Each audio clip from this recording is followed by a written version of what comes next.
think that what's important is twofold.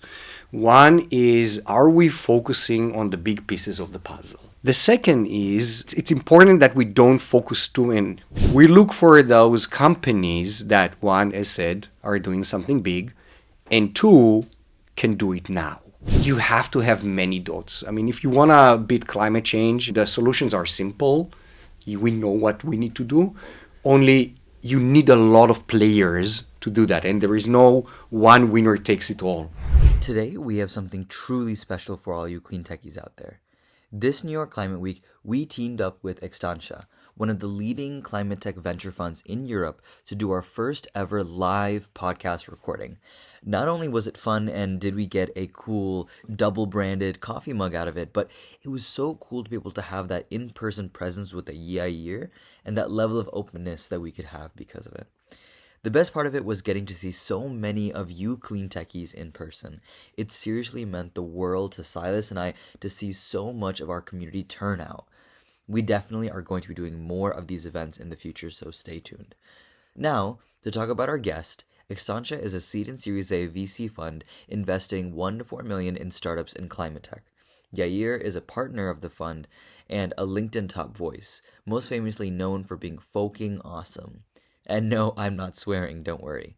If you don't know what folk is, I'll leave it to Yair to explain, but we'll be following up with our own thoughts on folk financing with some spicy takes in there. Anyway, let's get into our first ever live podcast recording. Enjoy the show. Yair, welcome to the show. How are you? Good. Thanks for having me. This is super exciting. A lot of first times we have doing live and audience, and first time that the hosts are outnumbering me. This is also first for us. This is our first live podcast recording. So first, we want to say thank you to Extantia and thank you to Yair for having us here. We are very excited. Very, very excited. And thank you to everybody for coming. It's really, really cool for us to do this. Honestly, like a lot of people might say this, but we genuinely mean it. It's very, very cool to have everybody here watching. Yeah. We're going to start off with one of our favorite questions. We always ask it, but I think this question will be a little bit more exciting. If you could have dinner with any clean techie this New York Climate Week, who would it be and why? So I was thinking about this question, and honestly, there is no one person. And actually, who I would love to have dinner with is this group of people here in this room. Because he's pandering. I was gonna say, I don't know if I like that answer. Because it's such a great week, and you meet a lot of people, and from people that are just graduated from college and are volunteering somewhere, and you're like, oh, why are you here? And tell me your story. And so many great people. So I feel like I need to spend more time with these people and hear their stories and connect them. I love to be the one around the table that is putting people together. Yeah. So it's not just one person, but everybody here. So you have dinners for the next 8 days? Exactly. Like. Yeah. So we'll kick it off. You know, if you don't know who Yair is, that's pretty awkward. But we'll kick it off by giving a quick intro. Please, who are you and what do you do? So my name is Yair, one of the partners at Extantia. Extantia is an early stage venture capital firm. We are investing in decarbonization technologies. We've recently closed our second fund. Thank you very much. That deserves applause for sure. And with that, we can continue investing in companies that are actually doing something that can move the needle on climate change. Saving the planet. Yeah. And we are based in Europe, and most of us are in Berlin. Predominantly, we're investing in Europe. However, we do occasionally do something in the United States. Yeah. But, so before we get into the really, really fucking awesome stuff of this episode, one thing I want to ask you is just a little bit more about yourself. You have a really interesting journey going from the dark side of software investing and general investing, coming all the way full circle to running your own climate tech fund, saving the world. So I just want to hear, what is the story of Yair Reem? So I keep saying that I'm electrical engineer by trade, but storyteller by profession. So that is the reason is that I was an electrical engineer, and I realized that others, let's put it that way, others are better than me. So I might be doing something where I find my passion that is better. And I moved to the investment side. I worked many years for a family office, and that's where I got to know the investments, both from a GP perspective, so direct investments, as well as the LP, so investing in other funds, and doing a lot of climate stuff back in the heydays. That's where I, if you can see, lost some hair or gray hair and paid my tuition fee. And got back to the topic in 2015 and basically eventually decided in 2019 to go full circle and found Extantia. Yeah. I want to put you sort of on the spot for a second. Family offices are notoriously difficult to talk to. And before we get into the whole climate discussion, I think a lot of funders and other entrepreneurs, frankly, would love to know, why do you think family offices have been hard to understand from the climate perspective, and what do you think you saw working when you were there? I know it's not from a climate angle, but I'd love to hear just your perspective on sort of family offices and climate. I mean, in family offices, they come in all shapes and forms, right? I mean, you have those that are doing 200K tickets, you have those that are doing 100 million tickets. You have those that are very consistent for many years doing the same, and you have those that are dominated by the principal who's changing their mind every day. Yeah. And therefore, I think that when we're talking about high net worth individuals and family offices, we're not actually talking about one group. It's very colorful, and you can have different types of people. Okay. And so, and for the audience, I don't think he was expecting that question, so that was a great answer. They're very diverse, very hard to gauge. One thing I'd love to talk about now is your fund, Extantia. And so, we've had one of, a previous great investor from your fund on our podcast, Iris. And so our understanding is you invest, you don't like to say seed or Series A, TRL 5 to 7, right? At least for 1 to 4 million in check size. So with that information, why do you invest where you invest, and what is your theory of change? Things evolve all the time, so whatever I'm going to say here probably is not going to be what's going to be right. in the next one, etc. But I think that what's important is twofold. One is, are we focusing on the big pieces of the puzzle? Yeah, it's climate change is like a big puzzle, only unlike the usual one, not all pieces are equal. Yeah. So we have to make sure that we're focusing on the big pieces. That's maybe number one. The second is, and we can dive into that later on when we talk about folk, etc., is it's important that we don't focus too, and I'm bleeding when I'm saying that as an engineer, that we don't focus on the technology, but rather on the commercialization and the scale. And I think this is the biggest challenge that we see, because all these technologies, if you think about the energy sector, that's a gigantic market, $1 trillion market. And we have a company in our portfolio that is doing hydrogen, green hydrogen. You know that feeling when you meet someone who shares your vision for the future? It just clicks, like two peas in a pod. Well, that's exactly how we felt when we met Goodwin, who we are proud to have as our sponsor. Being the first major law firm to set up a climate-specific startup and venture practice makes them exactly the kind of partner we are excited to work with. They realize that there are a plethora of challenges to building climate tech startups, and that's why they have built an entire suite of resources for founders, investors, and entrepreneurs in the space. They even offer several tailored pricing methods. And guess what? It doesn't matter where you are listening to this.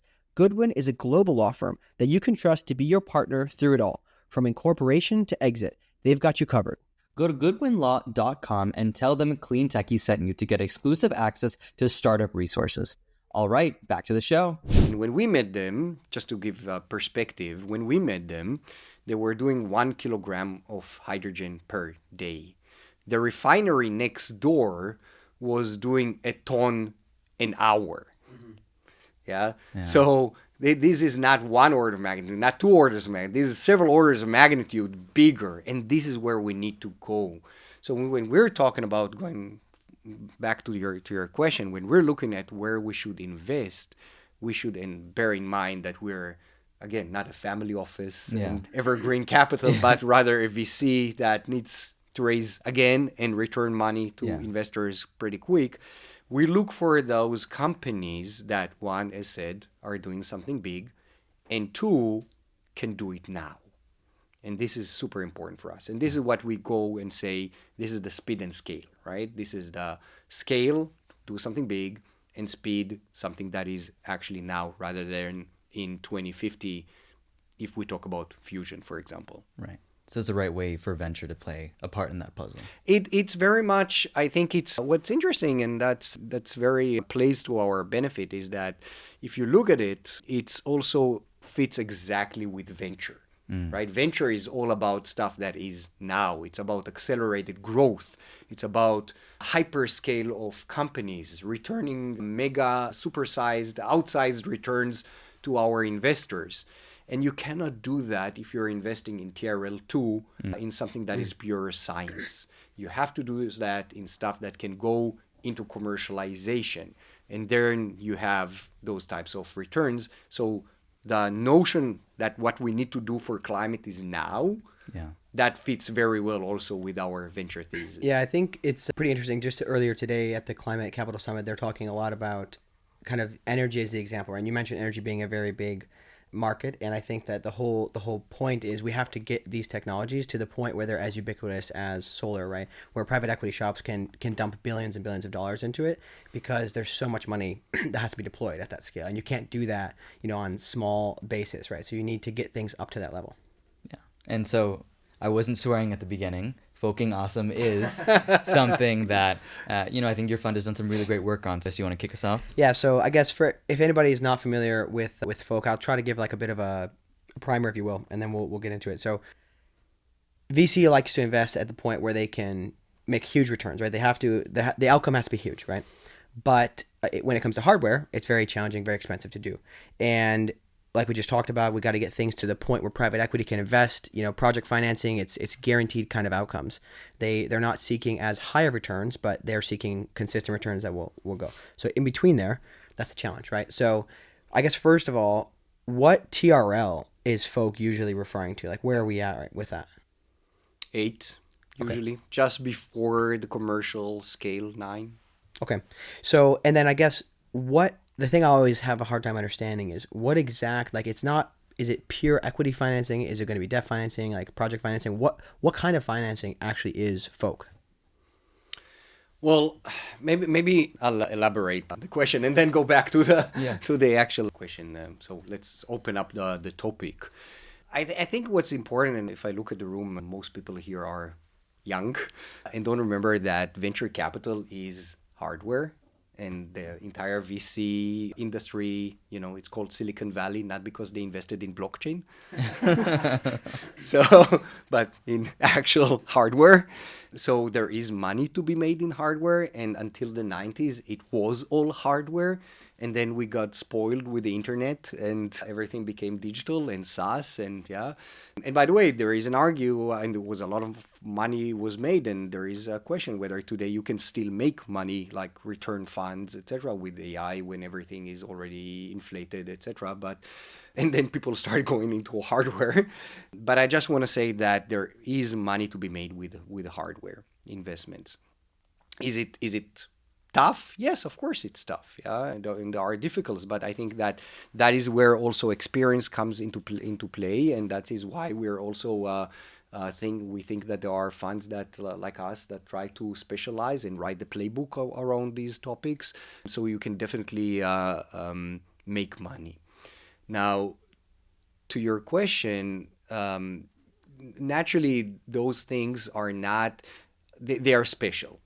When we're talking about Folk, first of a kind, and we're talking about energy and the scale that energy needs, we are talking about the valley of death, right? I mean, this is, you're in between the pure venture capital play and the infrastructure play, right? So where you want to go is be a bankable PV deployment project with project finance. But at the moment, you're a venture, new technology, low TRL, you're doing your first of a kind, you're reaching TRL 8, you still cannot get to project finance. At the same time, you cannot finance everything with equity. Mm-hmm. One, because there is not enough equity out there to finance all these CapEx. And two, it's probably not smart. in terms of risk-adjusted return. So now comes all this playbook of how do we cross the chasm? How do we finance those folks? And that is with non-dilutive capital. That comes on top of the equity, and we can go into that in a second. But the bottom line is that if you do manage to do that, if you do manage to build your folk and you do prove your technology, then all of a sudden your valuation, and we already see that in several companies in the climate tech industry, is exponentially growing. And that is, I would say, what VCs are all about. I want to take a second to poll the audience here. How many of you guys have heard of Folk before this podcast? So one thing I want to say, great job.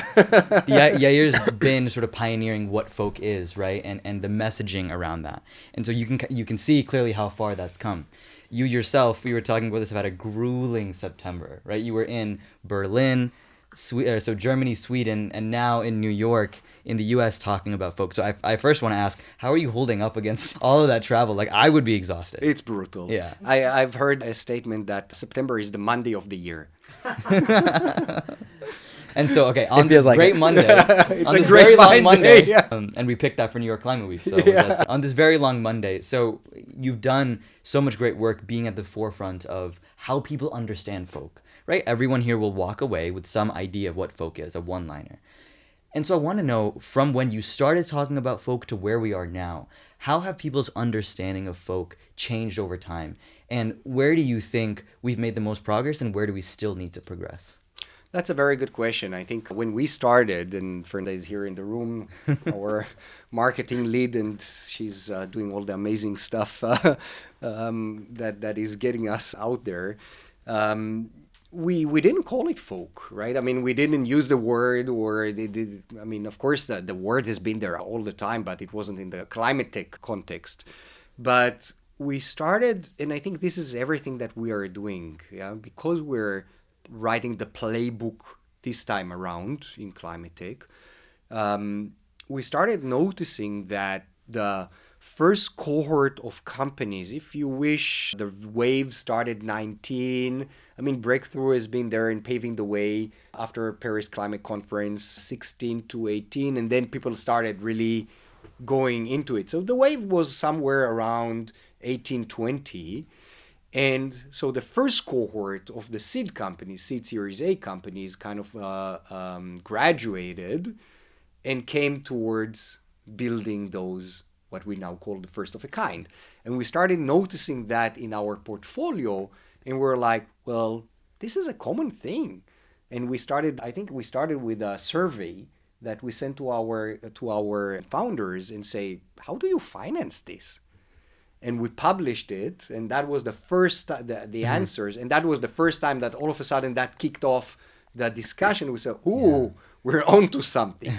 Yeah, and I think that was therefore 2023. I think at the end of the year, I said that was the word of the year is folk, and since then now I think everybody knows. And Clearly. it's in the context of what we're doing. I mean, what exactly is folk, and is folk allowed to be loss making or not? And all these things are details, but everybody understands what we're talking about. And so so one, I think people now understand. Two, many, and tomorrow I'm participating in first of a kind workshop. Yeah, so there are a lot of initiatives, be it on a local level or like a VC level or even government level. Hey, what do we do about that? How do we do it? Yeah. Germany just announced that they want to do a vehicle that is financing first of a kind, and others do the same. So I think that something is moving. Do we still have a lot to do? Yes, for sure. I think that recently we've started doing a lot of work, and we're still doing that on offtake agreements. Yeah. So now going one level below, what is it that you need in order to have non-dilutive capital for your first of a kind? Offtake agreements is definitely one of that. How do you do offtake agreements? So there is a lot of work that we still need to do to educate the market, but definitely on the high level, I think a lot has shifted over the past 1.5 years. So we've gotten really well educated on what is folk, but we don't necessarily have all the answers to the big questions. And so you said, we're progressing at least to that stage where people are asking this more minutia, which is, where do these projects go? What do we do with them? How do we make money off of them? That's fantastic. Maybe that is where we did it initially internally for our own offsite, this fucking awesome t-shirt. And then we published that also on LinkedIn and I went need one on of those. fire. I think that if our fund is not going to work, then I'm going to retire and then sell t-shirts. Nice. But the Eco-friendly point, t-shirts. but the point, jokes aside, why it went on fire is because, one, it was really cool design. for pub crawling, one of our LPs was doing that in Amsterdam. But it's very colorful. But what we wanted to say is that exactly what we were just talking about, you can make money with folk. This is not just a challenge. This is a huge opportunity. Yeah, and this is generally a big topic about climate change. And yeah, we don't see it as a challenge. We see it as a huge opportunity. There is a lot of money to be made here. Climate tech founders are taking on a huge challenge. Not only do they need to know how to build a startup, but they also need to deal with hardware, have a strong handle on climate policy, know how to fundraise from diverse investor types. It's a lot. That's why we made Clean Techies, the #1 podcast for climate tech entrepreneurs. In addition to our jobs, we devote 20 hours a week to producing this podcast for you. This way you can learn from the people who have walked the path before you, learn from their mistakes, and gain insights on navigating this complex journey. If this mission resonates with you, we are asking for your help. It takes a lot of effort and it's not free. If you are already a subscriber and want to help, start supporting us today by going to Substack and clicking Upgrade to Paid. Thanks for helping all the climate tech entrepreneurs like you. So I guess how do you make money then if that's the case? Because what I want to understand is how can you get enough institutional capital into this space that there is enough, the risk is lowered enough that you can actually make the money? Because if it was so low, all the private equity firms would be doing it, right? So how do you make money? What are the metrics you need to see, et cetera? Do you have time? We've got some time. Look, I don't think that we can answer all of that now. But the thing is that not all of them are going to make money. Yeah, and many of them are going to fail. So it's not like there is some kind of a guarantee. However, there are those that are managing to raise to let's put it that way, connect the dots in order to make it happen. And I've kept saying that over the course of this week. You have to have many dots. If you want to beat climate change, the solutions are simple. We know what we need to do. Only you need a lot of players to do that. And there is no one winner takes it all. You need to have a lot of market players. So basically, you need to be able to connect the dots. And those that are going to make it are the founders that know how to connect the dots, how to raise the equity, how to raise non-dilutive capital, how to keep the connections to the local politicians so that with job creation promise on the local village in South Bavaria, then they're going to get some grant or some debt from the local bank and a grant from the local government. With that, all of a sudden you have, and some equity, all of a sudden you have 30 million. Mm-hmm. This is how you do it. There is no one formula. There is no one textbook for it. But it's dots that you need to connect. The job creation side is interesting. I heard earlier from the former head of the LPO today, and he was talking about that originally that's the whole point of it. It was the LPO was there to create jobs. It didn't really care about the outcome per se. So it's an interesting perspective that's how you could kind of convince governments or states to invest in it, where there's a hope that they'll return the money, right? But it's not necessarily required because it can help with the kind of stimulation of the economy. I think that all of us sitting in this room, we believe, and again, I think we all came through a journey. We all started with this notion, okay, the world is coming to an end and this is a disaster, and then realizing, well, it's actually an opportunity. This is 500 years ago, there was the Industrial Revolution, which brought so much prosperity. And actually what we're going through now is the next industrial revolution. It's clean or green industrial revolution. It's going to change everything that we know, how we do things. And it's actually going to be better, cleaner, hopefully, or otherwise it's not going to happen, it's going to be cheaper. Yeah, I mean, it will be more profitable, right? It's That's the going to whole be reason. more profitable. Yeah, exactly. Right? Because if you can reduce waste and reuse things, like it is the better outcome, right? Exactly. I mean, we were discarded waste because oil was cheap. So why should we valorize stuff? Yeah, we were rich. Yeah, but anyway, the point about job creation. So along those lines, we believe that transition is gonna create a lot of jobs. And if I look at the news, what's going on in the automotive industry all over, but let's take Germany and Volkswagen now talking about firing a lot of people. I'm like calling all my companies and say, you should hire. Yeah, this is so difficult to get blue collar people to weld and electricians to do all the stuff in all the units that were, again, this is hardware. So this is a great opportunity to hire people. Right. I want to take a step back and talk about sort of the bigger picture of folk, right? And we've thought about the returns, right? And what that means, how you put the pieces together. One of the questions that we've noticed is sort of at the forefront of climate tech entrepreneurs, right? A founder choosing what company they want to build, an investor choosing what technology they want to invest in, is the question of, do we have enough or do we need to create more? And so what I mean by that is, do we need to invest in more moonshot technologies and deep research, or do we need to focus on commercialization? And we ask this of almost every investor we have on the podcast, and it's really interesting to hear what people think. My understanding is that folk would be on the side of, we have what we need, let's take a chance on commercializing it. Would you agree, and how do you think about that question? So it's not so simple. I think that at the end of the day, it's a mixture of both. Especially as a fund manager, that's my fiduciary duty to return money to my investors. If I'm gonna do only moonshots, then I'm gonna do, maybe it's gonna return something, but it's like gambling. Yeah. If I'm gonna do only commercializations, then I might be doing an okay return, but I'm gonna miss the moonshot type of returns, right? So as a fund manager, I need to do both. And our society also needs both. Yeah, so it's not just one, but definitely we have stuff that is more mature, and we should definitely invest in that, in these folk type of technologies, and we should definitely look into new types of how to do steel, even if it's TRL 4. But as a champion of folk, it is sort of putting your hat on, sort of your hat in the ring for saying, okay, look, some of these solutions are good enough to get to market.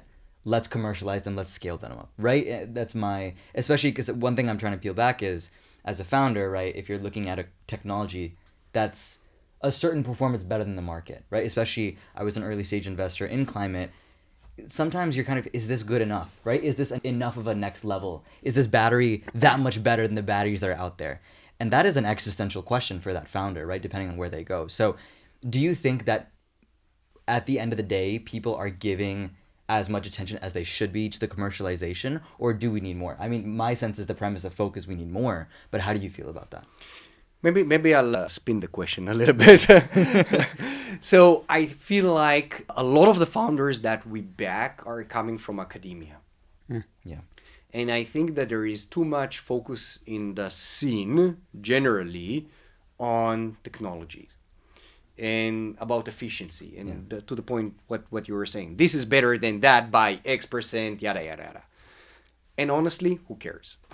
Nobody cares.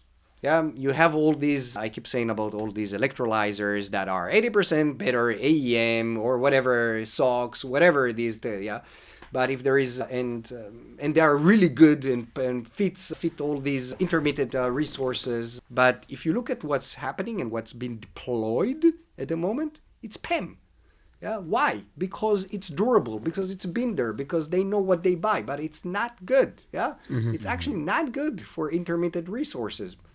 So the thing is that there is too much focus coming from technology perspective, rather than this commercialization, thinking, what do the customers want? Where are the budgets now? They are on a transition journey. Yeah. So they're not jumping now from A to Z. They're going through a transition. How can we work with them?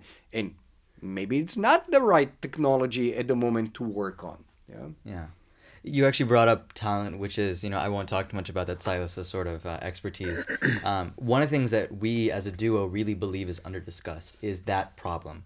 When I was investing at Seed and Series A, you saw that a lot of these technical founders have gotten past the pre-seed and they're at the seed level, which is, they're looking to raise a little more funding, but they're thinking like an academic, right? Like, oh, look at my numbers, look at my performance, look at this NSF grant, right? If you're looking at the US, but the VC's asking, so how are you going to make me money? And that's a huge disconnect. Right. And I think one of the main issues is utilities, investors, everyone is basically being like, I'm not going to invest in you as a founder until you get a salesperson, until you get a commercialization person. But frankly, there aren't that many of those out there. So I don't know what you think about that. Yeah, so obviously I love talent. I love talking about talent. Silas is a recruiter, by the way. For anybody who doesn't know, I'm a recruiter. But I guess the thing I'm always curious about would be with some of your portfolio companies, if you can share any particular examples of people who have successfully, having the science and the technology is one thing, right? But knowing how to take it and build a plant in the first place and make sure it's operating. Because I think that you can look at the examples, if anybody's read the recent Elon Musk biography, right? Like all of the problems that they faced when they were building the factory. Share some examples of people who have found that talent, who is willing to go work in climate. Tell us, are they willing to work in climate, and how do you attract them to come work with these companies, to actually build these plants and get them going? Because that's like, you can control that outcome a lot if you get the right people. Honestly, I don't think that attracting talent is a challenge. We actually see a lot of people with passion, want to do something good. They have been working for big conglomerates before or doing something in project finance before, and they want to go and do something good. So the number of people who contacted me per week that I'm an advisory, and I'm sure some of you are all, we're agents of climate tech. Hey, I want to do something in climate tech. Can you tell me? And I'm like, I don't have time to tell you everything. You should listen to all the podcasts, right? So I don't think that's the challenge. The challenge is get the founders to move and actually do that, and really understand what they don't understand, and hire that talent. How frequently do founders recognize that pretty early on, or is it something that has to be kind of inculcated in them?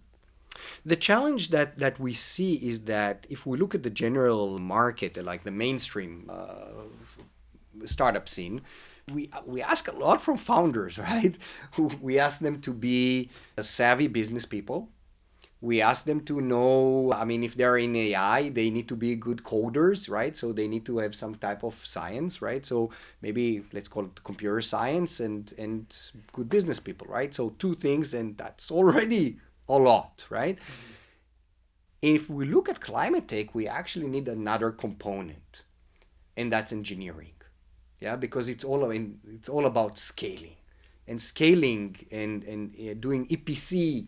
That has nothing to do with science.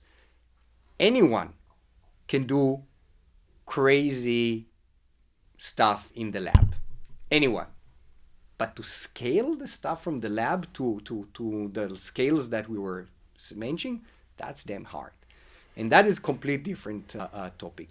And now the question is, do founders understand where are the gaps, and how can they augment the team and make the shift from an academia, science, research, and a lot of them come from academia after they've been researching, and they should stay in academia a long time to get that, not to spin out too early, and enjoy all the grants that are in academia, but do this mind shift between now I'm commercializing versus now I'm still researching.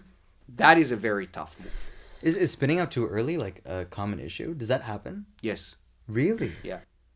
Could you give me maybe an example of what would happen if I spun out a technology too early? The challenge is that usually if you're in academia, you're basically in R&D. And then you're under a certain regime. So if we look at the capital markets, there is a lot of capital in academia for research, so government money. There is a lot of capital at the end for project finance, but in between, that's where ARPA-E, DOE IRA had to be invented. Yeah. so that we increase the amount of capital. That's why if you can stay long, you need to go through the science part as much as possible when you're not incorporated and you're not relying on VC money. When we invested in Reverian, for example, they were TRL 6 something. So that was like the first round, seed round that we've invested. They spun out because they managed to maximize the time that they spent in academia to build the first prototype already. So by the time they went out, they were really ready for prime time folk. It's also a lot less pressure, right? Because VCs need to return the fund at some point, right? So exactly. Yeah. So it as I said in the beginning, it's all nicely fitting together. is there ever an issue with staying longer with the IP? Because we only talked a little bit about this on the pod with how they get the IP out of these labs. Like what does that look like? Are there any things that people should be aware of if they are sticking around in academia and getting to a higher TRL before they leave? So spinning out of IP out of academia is a big topic, and the problem is that there are a lot of mistakes being done at that stage that later on you're dragging those with you. The royalties, the equity, the debt equity, all the concessions that you've made initially with the university, with the TTO. You need to make sure that you're setting up your company for success and not for failure. Yeah, and if the contract is not good, you better not do that at all and not maximize for just local optimization, but like you need to think long term. Yeah. One last thing, going back to talent a little bit, is if you're going to hire somebody to kind of help commercialize or build the first plant, for example, oftentimes the people who've done this a lot have come from larger companies, right? And they're coming in to work in a startup, so they have their own ideas about how things should run. And I've personally seen this on the recruiting front, that sometimes they have a very hard time adjusting to the startup culture, but also the startup culture, that the founders have a hard time like working with that person because they're expecting, kind of that agility that they usually see. Do you have any like stories of, or just kind of things that you can advise founders on how to approach that, or maybe just questions to ask in the hiring process? So I'll share a story. One of the companies was looking for a CFO, and we actually got introduced to a really, really good person coming from a big corporate, and that person was running the exact department in that corporate that was one-to-one what the startup is doing, but in a different approach. That person got them a lot of grants, etc. It was like, whoa, that person is a perfect fit. He was running a 300 people shop. So really, really big. When they were negotiating the terms, and the company was, I don't know, 10, 20 people back then, and that's a very German thing, he was asking for his BMW company car. And that was where we were like, okay, that is probably not a good fit. Yeah. So I think that the thing is that you need to work, and we do a lot of, I like to call it beer due diligence. You need to have beer with the people you want to hire. I like that. It's a very German thing to say. It's a very German thing. There is also non-alcoholic beer. There we go. Yeah. But the point, you need to understand the big difference, I would say, between people in corporates and people in startups is that in startups, everybody is working and you're expected to actually roll up sleeves and work. Whereas if you're coming from corporate, the first thing that you're asking is, can I hire people to work for me? Yeah, exactly. They're used to just managing people. Exactly. Managing folks. There we go. Yeah. So I think this is where you really need to spend time with the candidate and understand, okay, what's your 90-day plan? And if the 90-day plan means I need 4 people in my team, probably not. That's usually a pretty good way to just indicate their thought process, because they might nail the interview, right? You're just looking at what can they do, what they've done, and it's easy to just get lost in the sauce, and then before you know it, they're trying to build a team and ruin your burn. Yeah. And moral of the story is, for every folk you build, allocate about $100,000 for a BMW company car. That's I think the takeaway.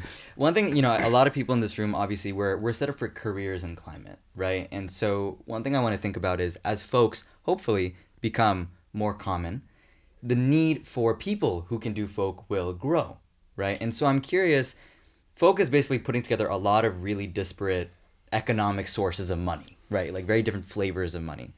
And I'm curious, have you seen that correlated with the need to bring in talent at a high level to manage that? The reason I ask is because, I come from a software investing background as well. At the seed and Series A level, the VC usually takes a heavy hand in being like, all right, you guys aren't smart enough. Let me bring in someone who I think is, right? And I'm saying that very crassly, like, frankly, that's what they're thinking. And I think that oftentimes can cause a lot of friction between the investor and the founding team. But it's one of the biggest value adds that an early stage investor can have. So I'm curious, in climate, are you seeing that relationship continue? Because a lot of climate investors are software investors. So are people who are thinking about Folk coming at it from a financing angle and bringing in a CFO angle? Like, is that a common trend that you're seeing, or maybe not yet? I think you should do beer DD also on your potential VC. That's Yeah, I don't like to lecture to my founders. I'm sure they Yeah. appreciate that. Yeah, we should partner, and each one is bringing something else to the table. Yeah, and combine the experience, I would say. So this is at least how we work. One thing I see a lot, and again, I'm going back to this word. It's partnerships. You cannot do everything alone, and you have to recognize who's better at what. You can hire an entire engineering department, but you're probably better off working with an EPC. And that's a trend that I see with a lot of climate tech companies that are building stuff that are now talking to EPC companies and either partnering with them or are building or are bringing them to the cap table, for example. And the other side, a lot of the EPC companies are interested in going early and work with all these companies that are building the next giant technologies. Just so I know, what is EPC? Sorry. Engineering, procurement, and construction. There we go. That would make a lot of sense, though, because if they're trying to catch the wave of the next things, like, I won't say any particular names, but a lot of EPCs I used to work with as a recruiter in the energy space, they're always hanging their hat on the fact that we've done these projects or we were the first in this space, especially when it came to the battery side of things. That was a big thing. So that's actually a very interesting perspective. And a trend that we've noticed is that, as you were saying, a lot of them, or the EPCs are by name, they are project driven. Yeah. So they've been going from project to project to project. And if we look at the state of the economy, this is energy changes and COVID, etc. And what they've realized, supply chain problems, that's not a great business. I mean, you're very dependent that everything goes right, but recently most stuff goes wrong, right? So they better move to something that is more a platform driven. So we see a lot of EPCs are interested in direct air capture companies, for example, because if they would have a direct air capture technology, that would allow them to repeatedly do stuff in that area. Yeah, I like that. Well, one last thing I think we have to cover before we wrap up here is how frequently are corporates involved in kind of financing first projects? Because we've talked a lot about, earlier this week we heard some discussions around large corporates acquiring companies, right? Because the exit scene is not very great right now. But how often are you seeing that, and what are the typical terms there? Or is it mostly just through, hey, here's an offtake agreement if you can build this, and then you line up the rest of the financing yourself? Again, we're going back in circles about the dots, right? I mean, it's about the partnerships. The corporates are your customers. At the end of the day, you are selling to the corporate, so you better engage them from day one. And there are many ways to engage. I mean, you have to have a discussion with your corporates. And recently, I've heard this number that from the first engagement till a binding offtake agreement with a corporate, most of the times it takes 6 years. Wow. So you have to talk to them early on, yeah. And the question is also for them: why should they take the risk? I mean, call us in 2035 when you've de-risked everything, when it's cheaper, when there is a green discount, not a green premium, yeah. And that's where you have to talk to them and see, okay, what are your needs? Do you need my solution? At what price would you be willing to come in? what could make sense for you guys? Do you want to come in as equity investors? Do you want to come in as partners for offtake agreements? Do you want to be a license, a distributor for us? You have to work with these corporates early on. Now, is it going to be difficult? Is it going to be challenging? Corporates are corporates, yeah? And you need to know how to work with CVCs, etc. For sure. Yeah. But you cannot ignore your customers and then develop your electrolyzers and come and say, oops, but Yeah. you're not interested. Yeah. I like that take. I think it's just earlier this week somebody mentioned that as just head of sustainability at one of the large mining companies, and he said, we don't even have a venture arm, right? You got to come to us and talk differently. You're not here to pitch. You're just here to talk about your product, and we figure out what we need. It's a kind of a mutual discussion, but they have an incentive, right? If they're trying to compete in their market, if they can reduce their costs by a certain percentage, right? They are incentivized to, hey, yes, maybe it's a bet for us, but these are huge companies, so even a $25 to $100 million to invest in some kind of initial project might actually not look that much to them, because if they can reduce their costs over time, if it does work, it's like VC investing for them, right? In terms of reducing their costs, so engaging them early. So that's a common theme from this week, honestly, is engaging corporates early for various reasons. Yeah. Yeah, I think that generally the corporates, and this is maybe one of the biggest differences to 2010, the first wave, there was no market back then. And there was no market because the regulation was not there, because the public was not there. But if we look at where the corporates are today, there is pressure. And there is a pressure from the regulator. That means a different one from the Europe to here. And there is pressure, bottom-up pressure from the public, right? I mean, Gen Z doesn't work for companies that are doing something bad for the environment and won't buy the products, yeah? So we see that corporates are looking into it. Now, do they have challenges? Yeah, margins are eroding. Yeah, that's not a great time at the moment, yeah, to pay premium for whatever. But they are all of them, and they know that, people were saying there is this statement of software eating the world that was like a decade ago. I think that if we look at the next decade, it's sustainability is eating the world, yeah? And a corporate that is not going to become sustainable, they're going to go out of business.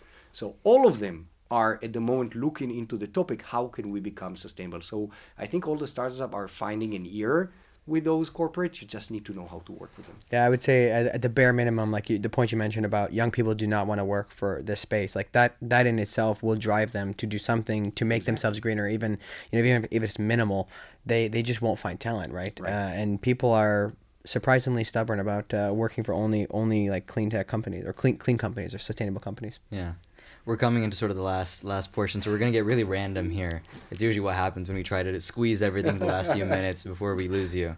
One of the things that I wanted to bring up, actually on the topic of offtakes, is you've done some really great work on offtakes. I think about 2 weeks ago, you put out the largest open source global offtake directory available, right?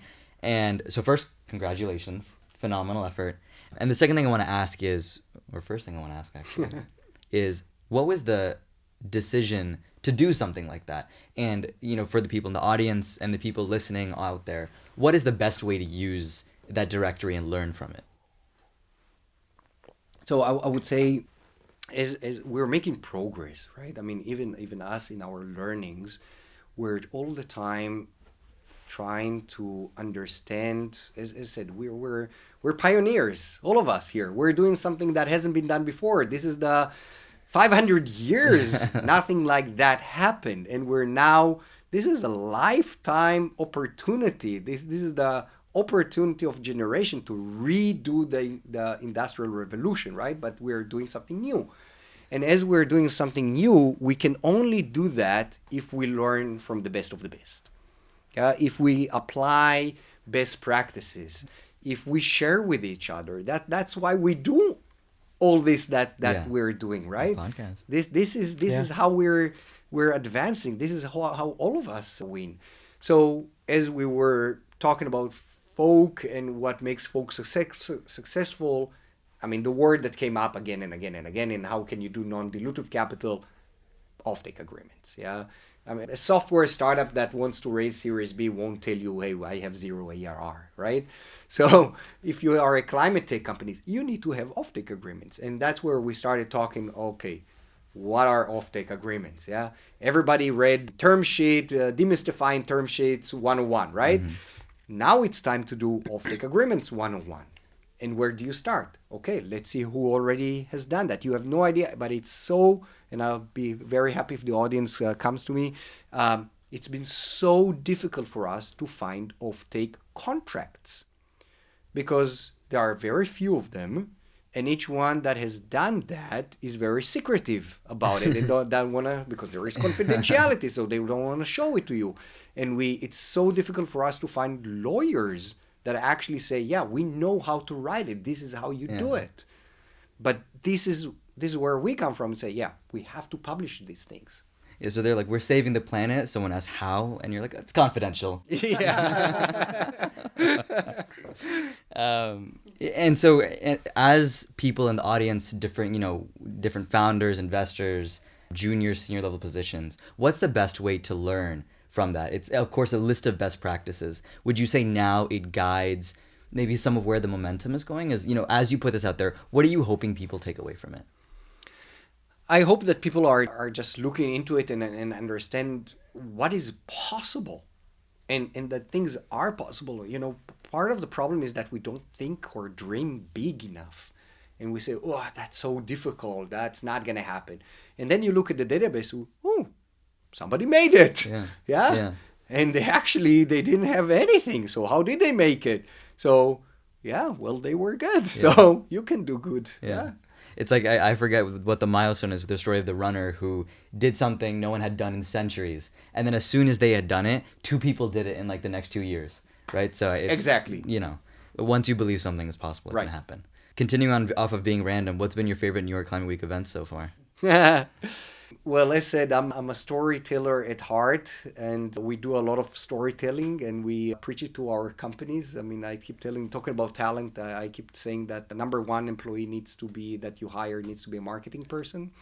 So Fernanda and myself, we've been into Antenna Group event that they've been doing about how to tell climate stories. Yeah. And they've brought together a panel of journalists and to talk about what breaks through the noise for them. What is a good climate story for them? And I think that is so important for our companies, not just for media attention, but also how do they tell their stories to investors? Yeah.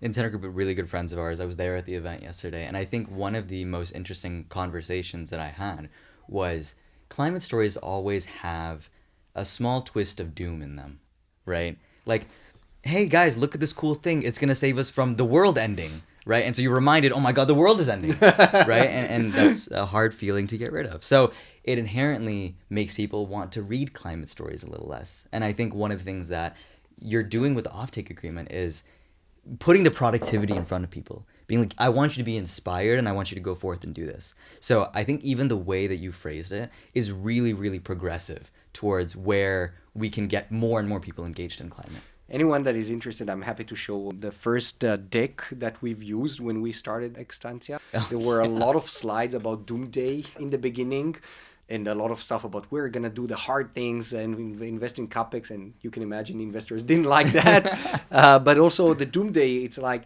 either you're preaching you're talking to the right investors and they already know it, because or you're in the wrong place, right? We just felt like it didn't progress us in our discussion. Everybody knows it, and we're like bringing the spirit down. Yeah. So we flipped that. And now everything we're saying, hey, fixing the planet is good business. It's good business, yeah? This is what we need to focus on. Yeah. I mean, everyone wants to save the planet until it gets hard. But at least you're still pushing through. So we appreciate that. Amazing. Are we allowed to leave time for Q&A or? We have 5 minutes. 5 minutes? Yeah. What do you guys got? Any questions in the audience? Yeah, I've got one. Great talk. Thank you for taking the time here. You said yesterday or earlier this week, you heard there was a question of what breaks through the noise for reporters and for an audience. That's a really good question. I'm wondering what came out as an answer. What breaks through the noise for you? So the question I'll repeat is what breaks through the noise, right?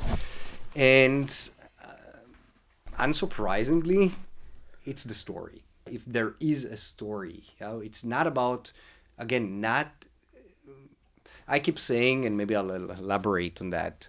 What is the most important slide in your deck? Yeah, there is a problem. Founders are putting the most important slide in, usually it's 20 slides, and they put it around slide 18, and that is the market slide. Yeah, you're never developing a technology in a void. You're developing something in somewhere. There are other players. What's going on? And same goes for the stories. Yeah, you cannot just say company X got 20 million. Who cares? People care about what's the context. How is this company is playing a role in existing solutions? And number two, how is that going to affect me, the listener, and my individual pocket? So you have to bring these things down to stuff that people understand, that the journalist can report to their audience, rather than saying this company, yeah, yet another one got another 20 million. So who cares? All right, everybody. Thank you so much, Yair, for doing this. This is really a pleasure for us. Again, first live recording in the books now. So next time we'll have to do a couple of them back to back. But let's everybody give a round of applause. Thank you, guys. Thanks, guys.